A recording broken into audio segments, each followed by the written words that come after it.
Hey, I'm Alex Radcliffe from Board Game Co. I'm Professor Meg. And today we're doing the top 10 games of 2023. That is this list, right? The top 10 games of 2023, of all time, of 2023. That's that gonna, came out that's in gonna 2023. confuse people. That's going to confuse people. This is not the top 100 games. This is the games that came out in 2023. You should bleep. I should bleep the entire thing out. They're going to think it's far worse if I bleep it. We'll leave it alone. But these are our favorite games from 2023 that came out in 2023 with at least one asterisk on my end because, of course, there's an asterisk on my end. I will say a few things to the other. I have an asterisk as well. Let's go. Yeah, say your asterisk first. It'll be when it comes up. Okay, fine. My asterisk is going to be when it comes up too. But I have other asterisks as well. Okay, tell me those. Yeah, so the other asterisks are as follows. Number one is, first of all, there were a lot of great games in 2023. Like, a lot of great games in 2023. And to that end, if you want to go ahead and see the next, 11 through 20 of 2023, because honestly, I had even more than 20 that were even just eligible for it, and I couldn't... If you want to see more games, my favorite games of 2023, go ahead and check it out over on Patreon or Ko-Fi or YouTube members, basically any of those places that you are supporting the channel, and I'll have an additional video for 11 through 20... 11 through 20. That's the answer there. Secondly, I'll say that... Maybe even a 21, just for funsies. Now there's going to be 11 through 21 because she said so. For funsies. Past that, I'll also say that if you did watch the top 100 games of all time as of 2023, that's the other list series, then this list might be a little disappointing because honestly, all 10 of these were in there and they're in the same order that they're in there. So this is a segment of 10 great games in 2023 that made their way into my top 100. But in case you wanted to see specifically this video, congratulations. You can see that. But you should keep watching, because I don't know if that's true for her list or not. So, you should keep watching. If what's true? All my 10 are in the top 100. Well, you didn't do a top 100. That is not true for my list. I only did a top 20. Yeah. Although, if you do go ahead over to her Patreon, which I'll link down below, there is the possibility that she'll be doing more videos if she gets enough people who are over on her Patreon. We haven't really clarified. Well, that's for sure. There's always a possibility, yes. Yeah, absolutely. Okay. And then I have one more caveat, which we'll get to when I get to Is that clamp doing anything? Yeah, why? What's it doing? It's making sure that the wire doesn't complete, because the wire otherwise would drip across the whole room. Okay. It's not the most efficient use of something. Yeah, that makes sense, Something smaller or better would be better. I just happen to have a clamp. Okay, it distracted me, that's all. Yeah, well, I can tell. Yeah. The clamp is doing something, in case you're wondering. Number 10! Number 10! I'll go ahead and start. Oh, actually... at the same time. No, I want to do my number 11, because I do have a number 11. Oh, I have 11 and 12. Oh, great. Then how about... You do your 11. How about you do 12? Because we're starting. Okay. My number 12 is only because I played it once, Evenfall. Evenfall, I absolutely loved. It was 8. Is it your number 11? No, I took it off my list because I played it once. Is it your number 12 then? No, it's not on my list because I played it once. What could be your number 12 with mine? It's my number 12! Oh, but you're doing... It's your 10C. 12... Sorry, 11B. No. If it's my 12, that's my 11B. Yeah, but you were doing 11 through 21 on the other thing, so you have to stop at 10. But I have to match your 12. 10A, 10B, 10C, I don't know. Either way, you get the point. He's cheating. Evenfall. Evenfall is really, really fun, really great, but I only played it once, so I can't really talk about it too much, but definitely check it out. And another one that I could not find it here in my house, so it's not on the list, it's not part of it, but Blob Party. Blob Party came out, it is a fantastic game, highly recommend it, but it did not make the list. Both good choices. I know. Blob Party I think is great. For me, it's high, but it's not that high. Evenfall is fantastic. I was actually in the process of going through my sorting and Pub Meeple putting this list together, and I was like, Evenfall's definitely there, and I was like, I don't own it yet, and I've only played it once. Right. I think I'm just going to take it off the list. But I think if I had played it a few more times, maybe, but it's one that I want. I definitely want it. Yeah, I agree. My number 11 is one that gets us... You're doing 11 now? You just did 12 and 11. Oh, okay. No, you're fine, okay. Yeah. I didn't understand. My number 11 is a special mention because I don't know if I technically count Honorable mention. This is Castle Burgundy Deluxe Edition. But again, over on Patreon, you're doing 11 to 21, right? Just checking. My number 10B. See? This is exactly what I mean. My number 10B is the Castle Burgundy Special Edition. Oh, so the other one was 10C. That's what I'm saying. That's literally what I said. That's literally what I said. 10B is Castle Burgundy Special Edition. This one, I don't want to put this on the list because it's just Castle Burgundy re-implemented, so I don't know if I count it as a 2023 title. It did come out in 2023, and it does have the Vineyards expansion. It also does have new content, so I'm going to include it here as a special mention that I love Castle Burgundy. I like this version of Castle Burgundy. It's a great game that came out in 2023, but it's not really eligible for the rest of the list because, frankly, if it doesn't really have, like, it's not new. It's not new. It doesn't count. It's 10B, okay? 10C was even there. Like, a game that I played once, you know. It's like, whatever, it's fine. Now we can start. Alright. This list begins now. Hi, I'm Alex, back from Board Game Co. I'm Professor Meg. And today we're doing the top 10 games of 2023. Now, I do have a bunch of caveats. Wait, what? Are we starting over? No, we're just doing this video because it's funny. Oh, okay. Yeah. Okay. Yeah. Anyways, you can do number 10 now. Alright, my 10A.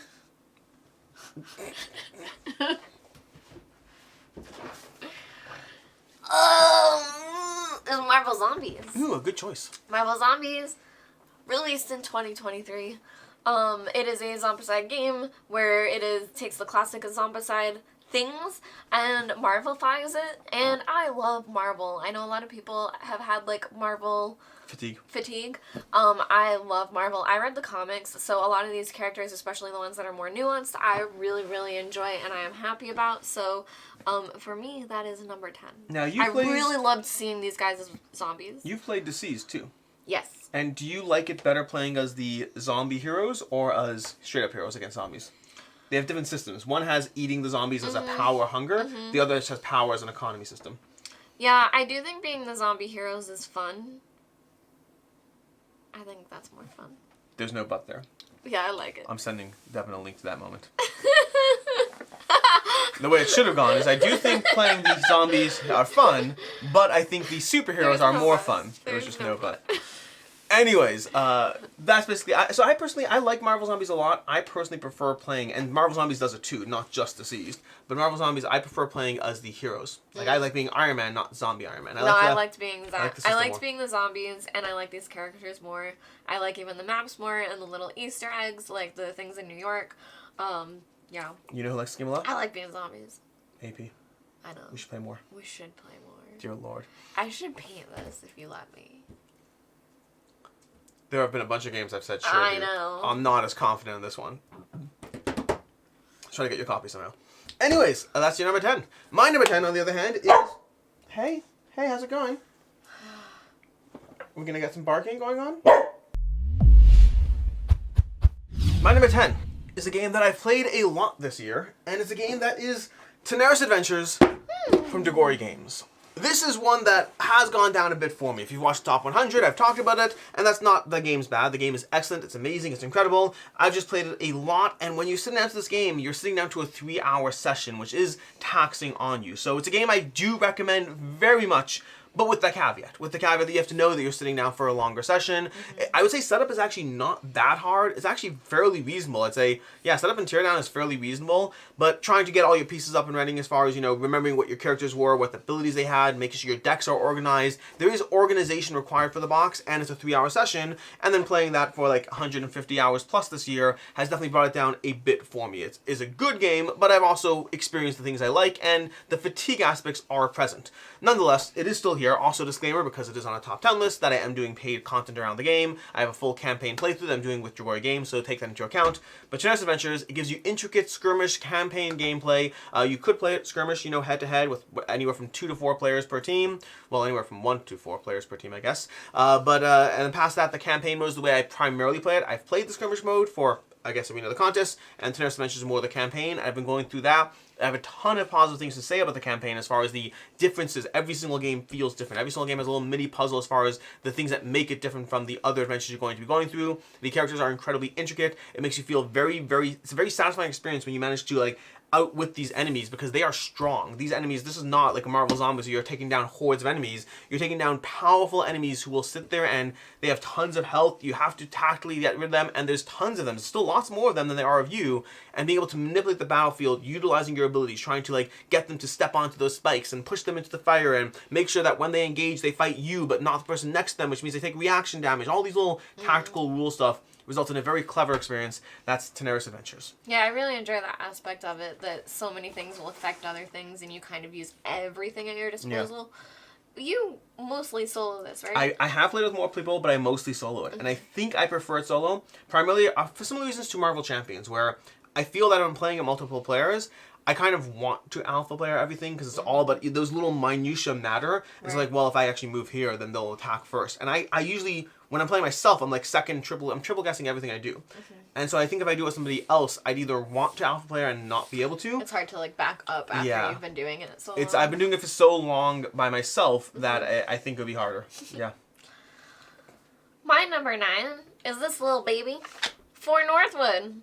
It's a good game. For Northwood, I think has been covered all over the Board Game Code channel. Oh, but very this much is so. a trick-taking game where you're using powers and abilities to complete 8 different challenges, and you're basically just trying to do those challenges. You are playing this solo where you are playing your own hand of cards against an AI deck where there are just certain rules with how it runs, and it is almost like a Regicide-esque game where certain things will affect others and you're just trying to win and or lose certain tricks, and it is just a very charming little guy here, where there's a lot of options as well with the cards that you have to play with, where the game can be different every time you sit down to play, but it's also very familiar where you can just sit down, set it up quickly, play through, set up again.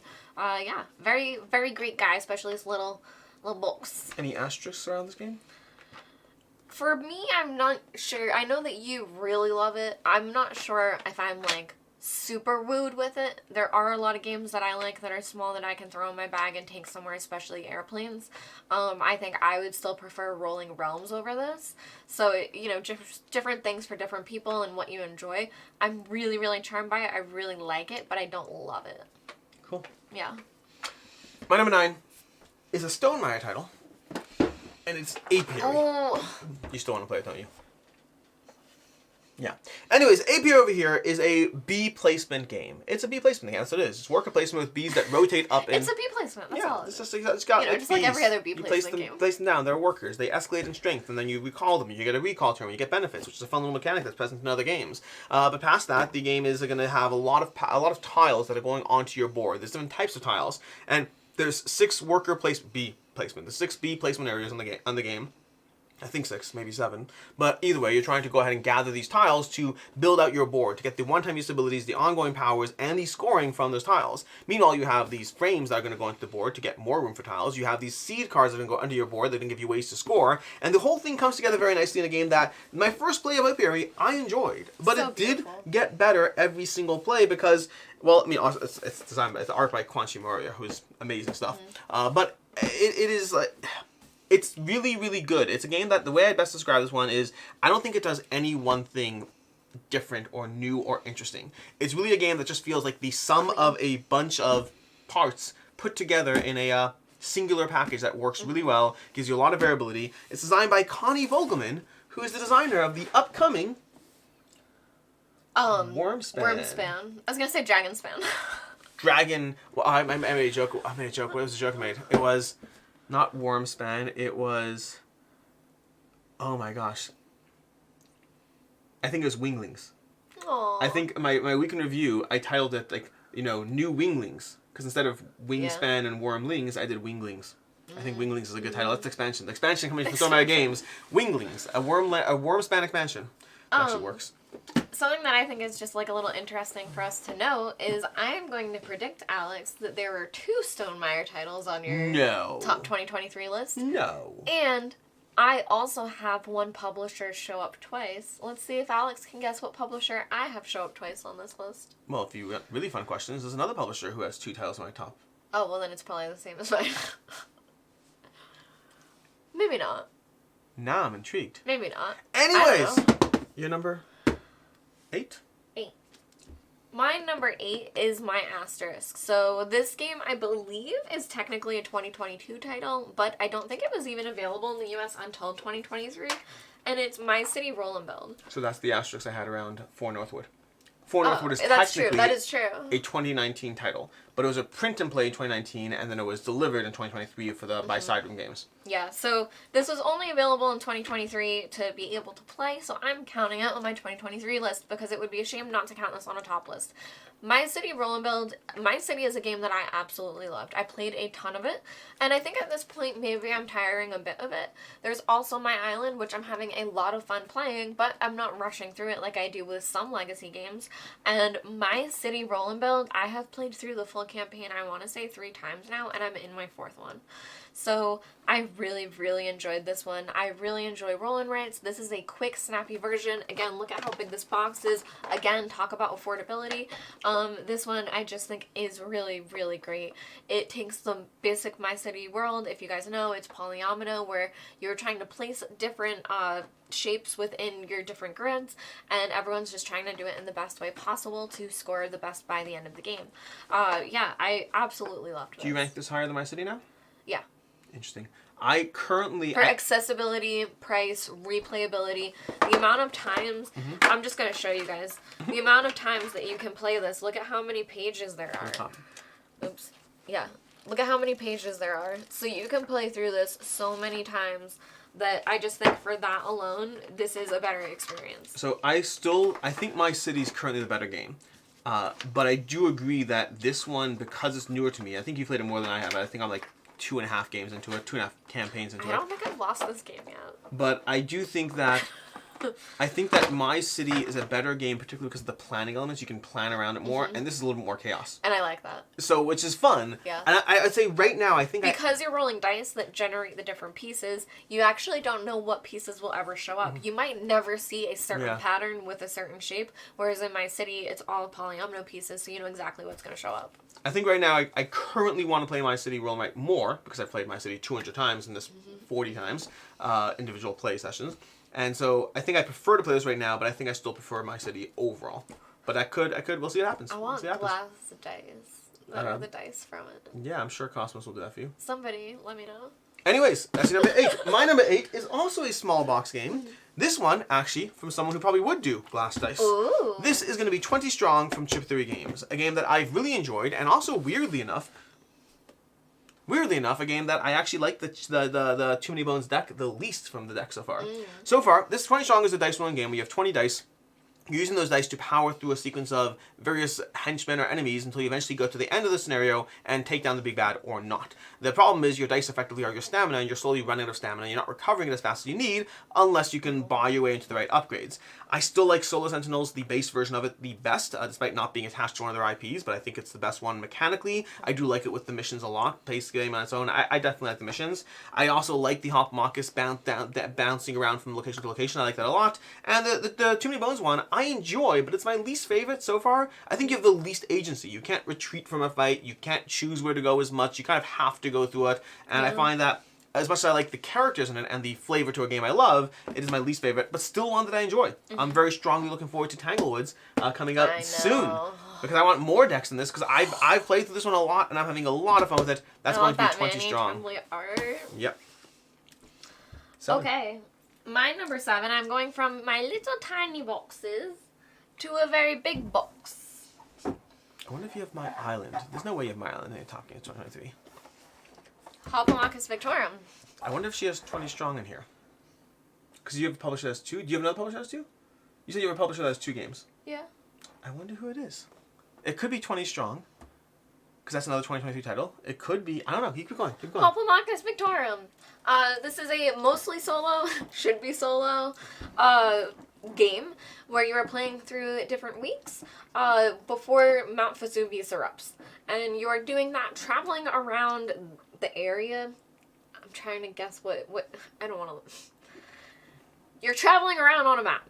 And within the map, depending on what area you're in, you're fighting in different arenas, and you're doing all different kinds of things where you're doing blood brawls, you're doing sporting events, you're also making different decisions for different challenges that you can do, like defeating a certain number of enemies and things like that.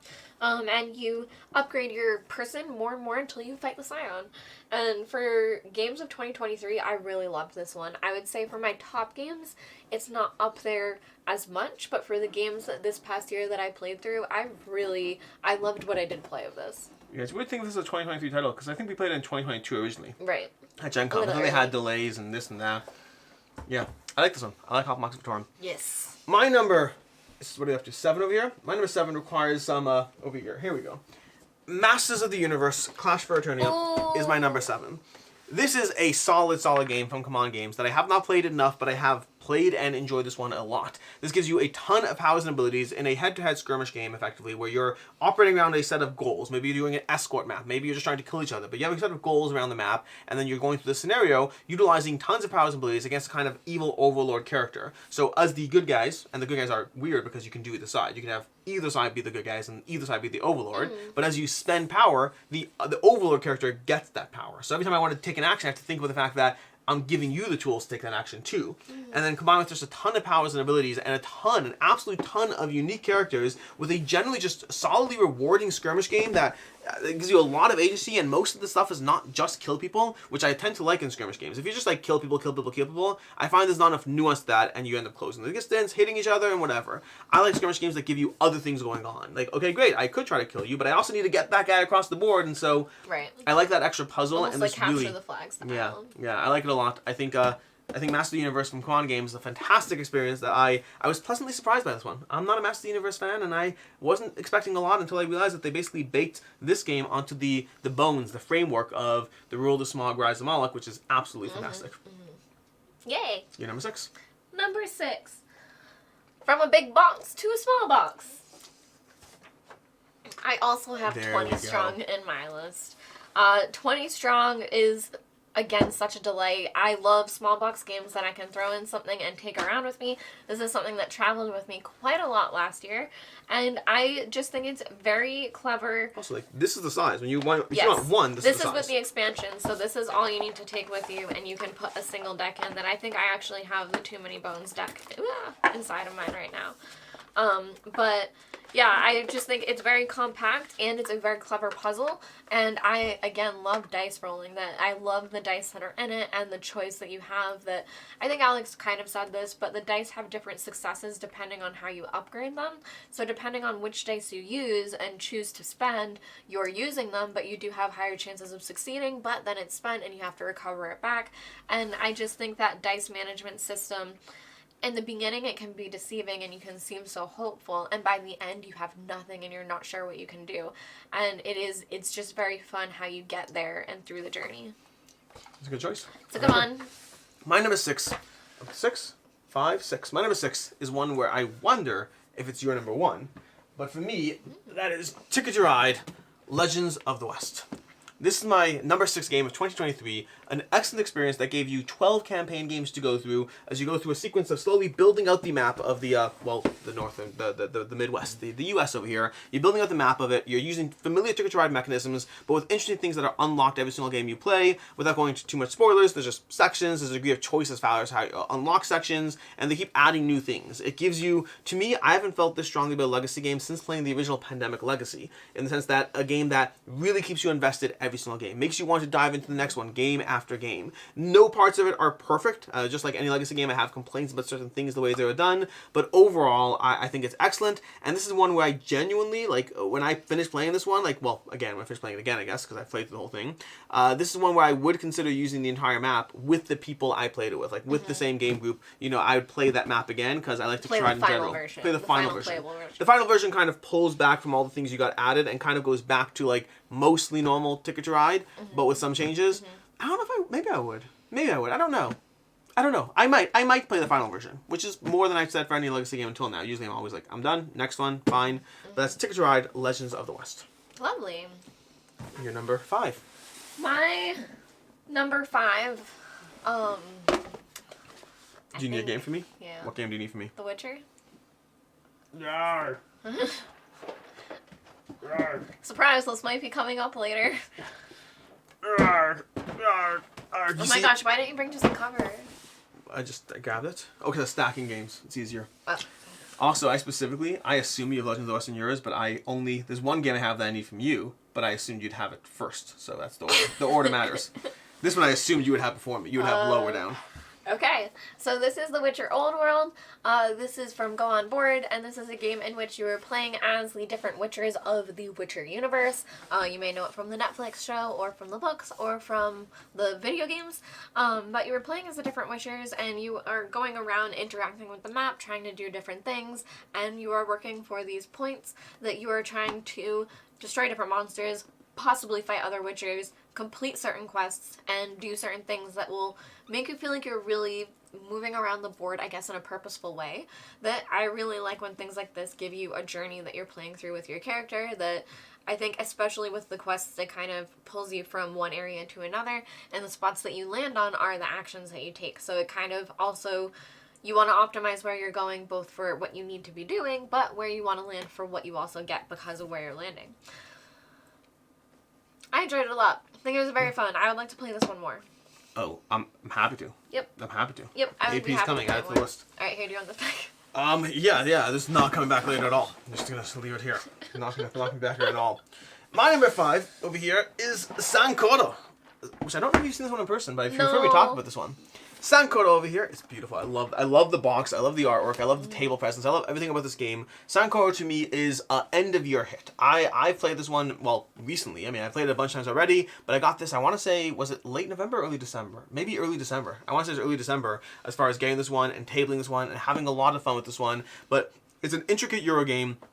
And one of the things I said in my review is it's possibly one of the most interactive Euro games I've played in a long time. In terms of games that really matter what you do. Like every action, like this game, you know the feeling of drafting when you have like a hand of cards and you're like, there's 5 cards here, I want 3 of them badly, and whichever 2 I don't take, you're getting. Right. That feeling. This game does not have drafting, but it has that feeling in every single action. If I don't take that spot, someone else will. Correct. Every single spot is like, there's 7 ways I can get a good scoring turn here. But whichever one I don't do, you're going to take the other 6. And the one that I do is going to set you up with another 7th anyway. You have that tenseness, that tightness of everything I do matters for me, but it also matters for what you're going to do as you go through this game over here, trying to figure out the right way to be mindful of triggering an endgame, be mindful of triggering the next scoring in any individual area, be mindful of which things you're able to get, which abilities you're getting. There's so much going on. I think it is a hard teach. I do not think it's the easiest teach. It's a hard rule book. It's a hard teach. But once you get people up and into this one, like if you know it, I think I've been playing this back to back with the same group of people, and it's easy to jump back into it. When did this come out? Late 2023? Late 2023.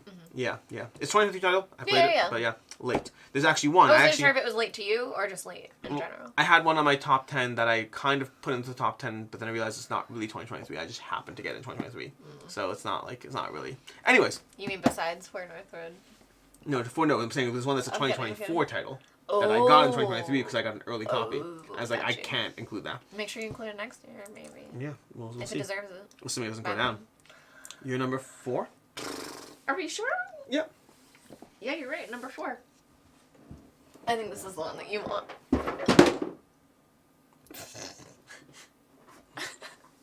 My number 4. This poor thing just got so shooken around. It's a good thing it's your copy. Is Rolling Heights. This is Rolling Heights. It's by John D. Clare and AEG, and this one is so much fun. You are rolling meeples. You're trying to roll them so that they're standing up or on their sides, and that's basically like instead of having dice, those are the things that you have, and it determines what type of worker actions you can take with those meeples. You're building up this pool of meeples that you're adding more and more, and that lets you take other different actions because each one is a different color, and those colors are the things that get you the different things, and you're basically using that to build up a town with everybody, or city. But you're using that to build up all of the different places that you're drafting different place tiles, using the resources that you get from the meeples to build them, and yeah, most points wins like always, but you know. It's a great game. It's a great game. It's very fun with rolling the meeples, and I really do like the puzzle of resource management, of what resources you're gaining, what buildings you can make, and then the buildings give you different abilities, some of them, so it also matters like what you get now to build up for later. There are some that are huge, that are very hard to do, but worth so many points.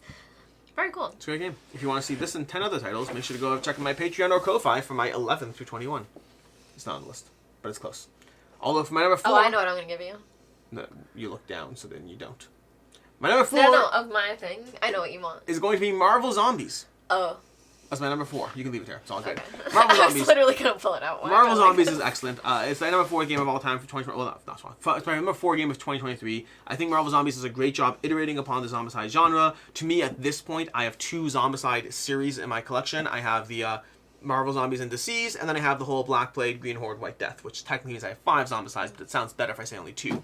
I've gotten rid of all of the Zombicides because either they weren't good enough or they were good enough. Undead or Alive is fantastic. I think Zombicide Undead or Alive is a great Zombicide game, but ultimately the main thing it does well is the difficulty, which I get from Marvel Zombies and from Disease, and then the other thing that I think that doesn't do anything better than the rest other than that difficulty aspect, and I keep the whole Green Horde, Black Plague system because it has the most zombie variety, which I love having those wolves and those archers and all the things that make it, and everything. There's like mice and rats and dragons and all these other things going on as far as zombie variety. There's a trebuchet. There's a trebuchet and a what's the other one? I forget. There's a trebuchet, catapult. I don't know. There's a bunch of things going on. Either way, there's the ballista. Yeah. There's a bunch of battering things. ram, but that's not it. I don't think It is battering ram. ballista. But yeah, I like the Zombicide series a lot in general, and I think Marvel Zombies did an excellent job at pushing its way to neck and neck. I don't have a firm answer as to whether I like the Black Plague better than Marvel Zombies. I don't have a firm answer. For me, if you're counting zombie heroes, I don't like it as much. I like Black Plague better than. But the regular heroes and the power system, it's really well done. There's things I like better about both systems, so they're both tied for there. But this one's 2023, so Marvel Zombies. Your number 3. I am surprised. My number 3, which I thought was the one that you were going to have me I am curious now. Is Beast. Check out my Patreon for things that didn't make the list. It was a tough year. There were so many things. There were so many. So my number 3 is Beast.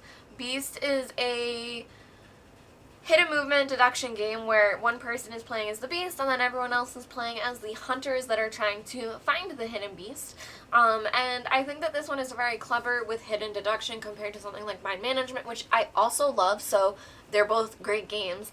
But something that I really appreciate about this one is that it has the 0 movement, so you can stay exactly where you are. They think that you moved and you didn't. And also when the beast attacks, it will show itself and then you get to hide and run away again. And then something else I really like about this is the cards are drafted between all players and the action selection depends on whether you're the beast or the other people. I love the drafting in this game. And it's very cool and almost Gloomhaven-esque where the cards, almost like you were saying, for Sankore? Koro. Sankore. It's E. I know it's confusing. E. I know it's confusing. For Sankore, where you're able to see all the cards that you're drafting, and you can see as the beast what ability you would get, but you also see what ability you're giving to the other people to use against you. Yeah. So sometimes you're trying to stop them just from having certain cards against you, whereas sometimes you're trying to choose the best action available to win the game or something like that. But I just think the map is beautifully done. There are a bunch of beasts that you can play as, and yeah, there's a ton of content out there for this game, and I think it really deserves it. It's a good game. So This is a hard year. I loved Beast. My number 3, we've talked about, it's The Witcher. The Witcher Old World. It's a fun adventure game. You run around, you have purpose on the map, you have tons of ways. I love the combat system and the chaining cards. It is so rewarding. Oh my gosh. Yeah, I've been playing this with AP a lot.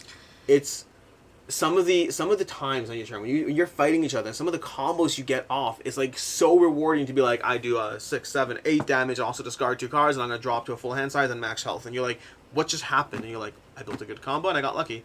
And you're like, oh, it's satisfying. It is a satisfying experience. I love The Witcher Old World. I still haven't dived into a bunch of the expansion stuff, and I want to because I think the game only gets better with some of the expansions. They add more cards that are more interesting. They add more intricate monster experiences, so the monsters really start to feel more unique. One of my complaints against the base game is that I feel the cards are not as different as I'd like, and the expansion and the monsters kind of have like a singular ability that makes them different, and past that it's just the same core concept. And the expansions really mix that up a lot. So there's lots of things I want to see added to the game, or they are added. I want to experience them, but I love The Witcher Old World. It's absolutely delightful. And something you said about the cards that just made me think this, but I also love not just when a game's art is beautiful, but the design is done really well. And I think the design for that, with how things line up, it just looks really beautiful and like true to the Witcher universe. It's just very immersive. I've always said that good graphic design can cover for bad art, but good art cannot cover for bad graphic design. Yeah. Unfortunately, they have both though, so they're lucky. Number 2. My number 2. Oh, by the way, the other title I had Master Universe and Marvel Zombies. And come on. Oh, I see. But yeah, you didn't pull it over there. Yeah. What is number 2? It's large. Oh, I know what number 2 is. It's large. It's large and in charge. My 2023 list is either really big boxes or really small boxes. Is this right side up? It's right side up. Alright guys, it's Isofarian Guard. Isofarian Guard is an Number absolute... 2. Solid. Number 2. I want to play this so bad. Isofarian Guard is a game where you are playing through a campaign, and there's 1 or 2 players, and you are these groups of people where, I forget exactly what it's called, but you have this energy running through Stonebound. Stonebound. So you're able to do that and use that to do different types of abilities depending on what your character is and what their strengths are. And you go through all these different episodes where you have 5 different episodes playing as the different pairs of people. And I love the combat system. I love the stones that you use like for when you're doing the different abilities. It's very satisfying. Very, very satisfying and very intuitive. I felt that it was easy to run the game. It's a chip system where you're drawing chips from the bag. I'm so excited.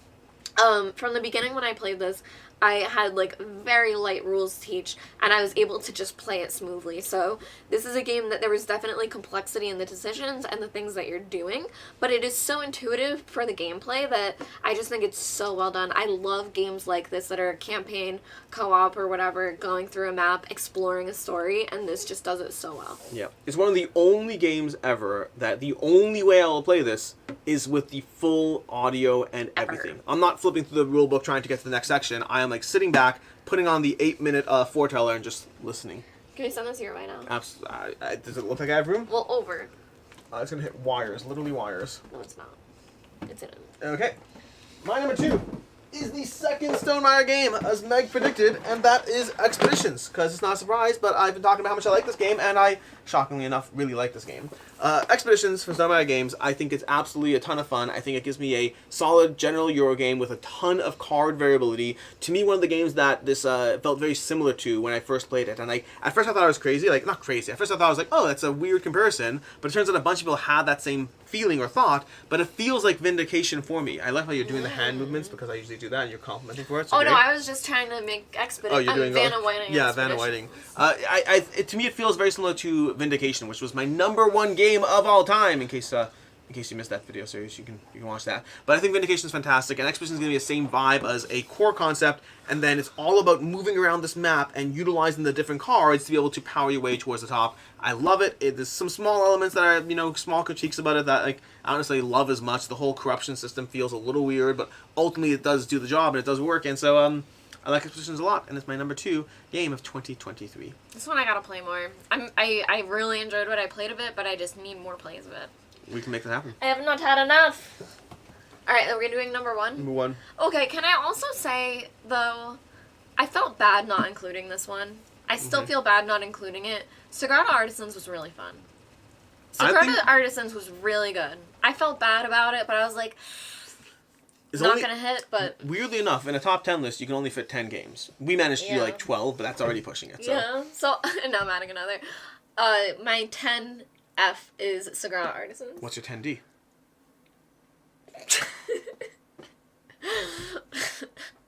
Oh, I want to know. I can't. Come up with something. Expeditions. Oh, no. Okay, sure, Expeditions. Okay, anyways, go ahead. My number 1 of 2023 is Ticket to Ride Shocked. Legends of the West. I'm shocked, I tell you. It's a legacy game of Ticket to Ride. It adds so much to the game. It adds stickers. You get... That's not a secret, right? I can say that for a legacy game. You can say it adds stickers. It adds stickers. I was going to say what else it adds, but I'll stop there. But it adds other things that you get to do stuff with that's very exciting. And I added a little step to our game that wasn't even in the rules, but it was fun to do. And, yeah, Ticket to Ride Legacy was so fun. I played it in 24 hours. I played the entire thing, could not stop. So, number 1 in 2023. To counter that large box, my number 1 in 2023 is... For Northwood. I think it's great. That's where I am. I just think it's a great game. I don't know what it is about this game, but every single time I play it, it sparks joy. Every time I share it or give a copy to somebody else, it sparks joy. Everything about this game sparks joy. It's a tiny little box. It's affordable. It gives you a lot of gameplay. It plays well with a variety of player counts from 1 all the way to 1 player. It's an excellent experience that, I guess the solo only is the only real thing I have as a critique. And even that, genuinely... Did you say... Okay. Intentionally. But, I mean, genuinely, you could probably play it two players, just making decisions together on a solo game. You could probably do that, but it's a one-player game. Especially if you play with your kids. Yeah, for sure. I mean, it's a one-player game primarily, but it's a great one-player game. I think it's really, really good, and I don't know, I just think it's a good time, so I recommend this game very much in case you are in any way open to solo gaming. I think this is a good one that you should totally get your hands on. Get your hands on it. Because it's good. That's what I am. These are the top games of 2023, you guys. Yeah. If you go ahead over to Patreon, you can go ahead and see the 11 through 21, which definitely includes Rolling Heights and Beast, because it's been a packed year. And you also have a 21 A, B, C. Maybe. We'll see. We'll see how it happens. Anyways, until next time, I'm Alex Radcliffe from Board Game Co. I'm Professor Meg. And I hope you have a good one. I wonder what games will be on our 2024 list. I don't know. Oh, I know one. I know at least one. It starts with an A and ends with an A.